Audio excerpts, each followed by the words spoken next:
Okay, well, thank you. I know I will try and keep this as brief as possible. There are some things in here that I believe Dr. Fraser-Mills is going to address next, so I'll just sort of try and gloss over those. But again, I'm a physical therapist working out at our cardiac and pulmonary rehab facility, which is over on Hillendale Road. And so we've already highlighted a lot of these. You've heard these in the patient stories, but you know, when patients with when POTS comes in, we typically see cardiovascular deconditioning in these patients. So very low tolerance for exercise. They have this increased heart rate response to exercise and reduced stroke volume as well. And that's all great to know that, but for us, we're really concerned with how is that affecting their lives.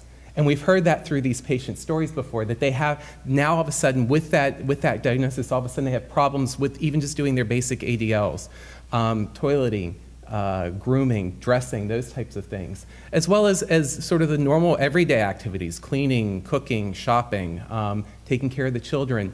A lot of the patients that we see are now on maybe modified duty at work or even not working and are on disability because of the symptoms.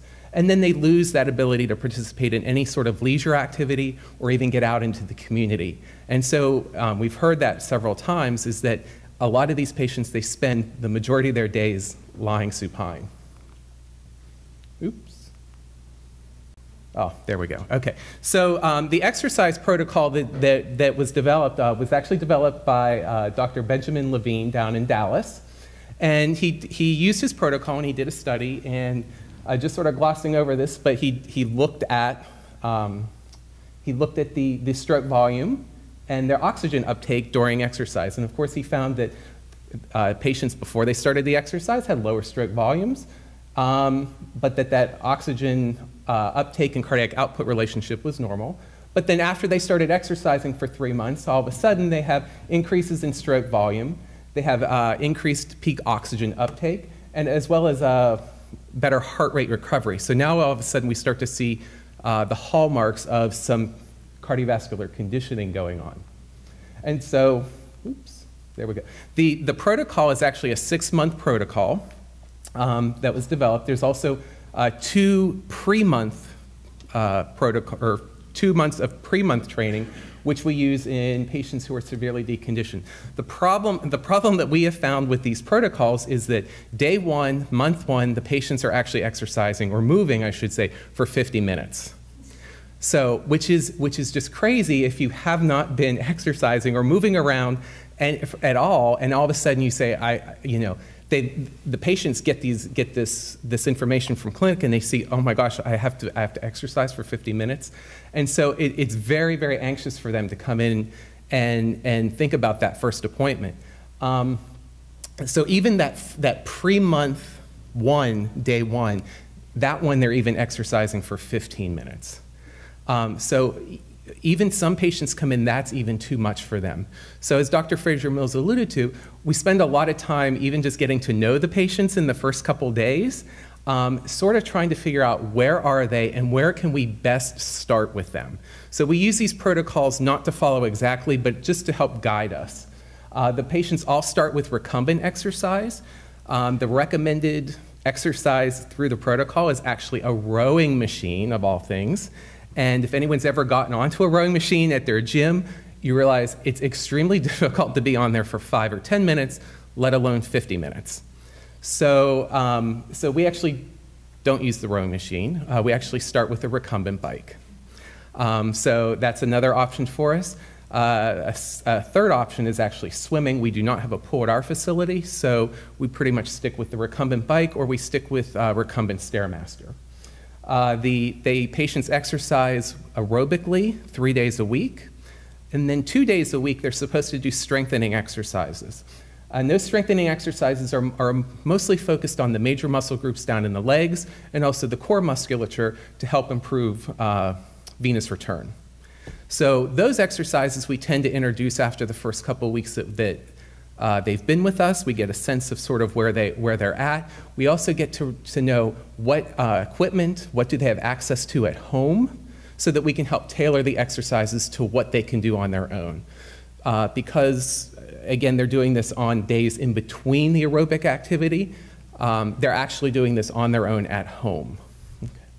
And then, again, just promoting sort of this lifestyle adherence to exercise and sort of making them realize that this is something that they're going to have to do continuously now. So the things that we have seen, we talked a little bit about this in some of the other slides, but again, they're very, very anxious.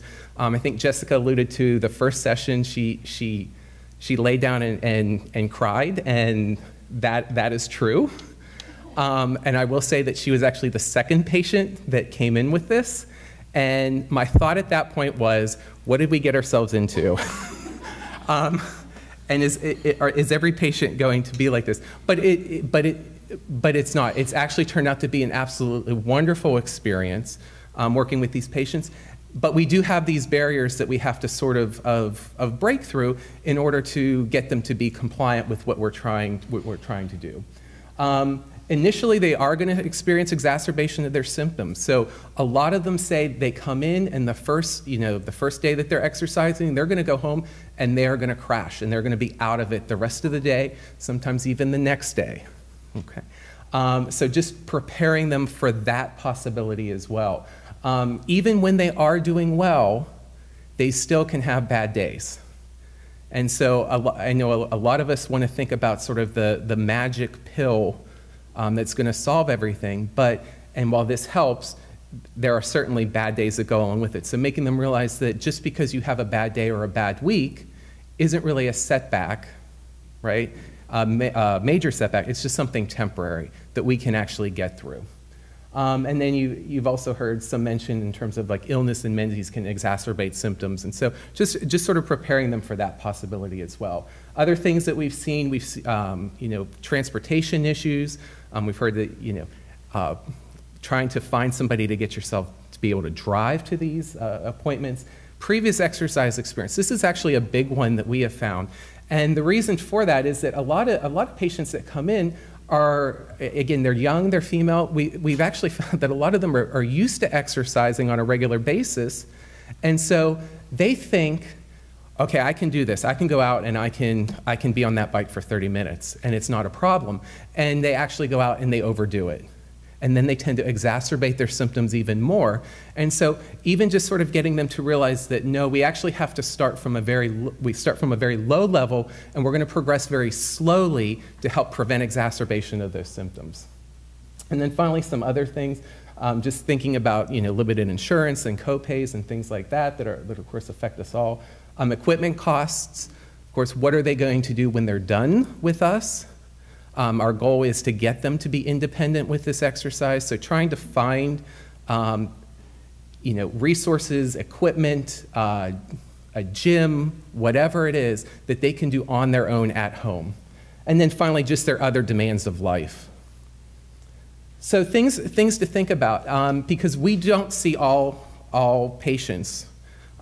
Typically, I think what's been happening is these patients are getting recommended to exercise, and a lot of them do try it on their own first. And so we'll see them if they start to have problems with that.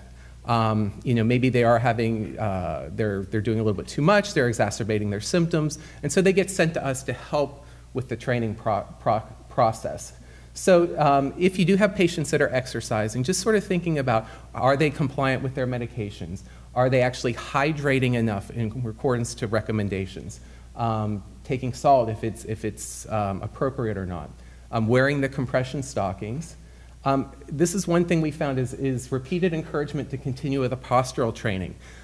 We think about specificity of exercise, and while they're working in the recumbent position and gradually transitioning to upright exercise, we found that patients then do really well when they go out into the community and maybe have to walk around or something, but then they still start to have problems maybe when they're standing in line at the grocery store. So even just getting them to train to just start standing and static standing for a little bit to help improve their tolerance for that can help. And that's what I mean by postural training. And then again, educating patients just on their pacing techniques. Even on good days, they should be following those to not exacerbate their symptoms. Moving very slowly with the exercise progression. And then lastly, they do have to have that commitment to the process, because it is a slow process and it does take a long time. Quite a few of these patients, it can take 6 months, 8 months, 9 months to build up the exercise tolerance in order to get back to some semblance of normal activity and return to the things that they want to do. So I believe that was all I had. So thank you very much.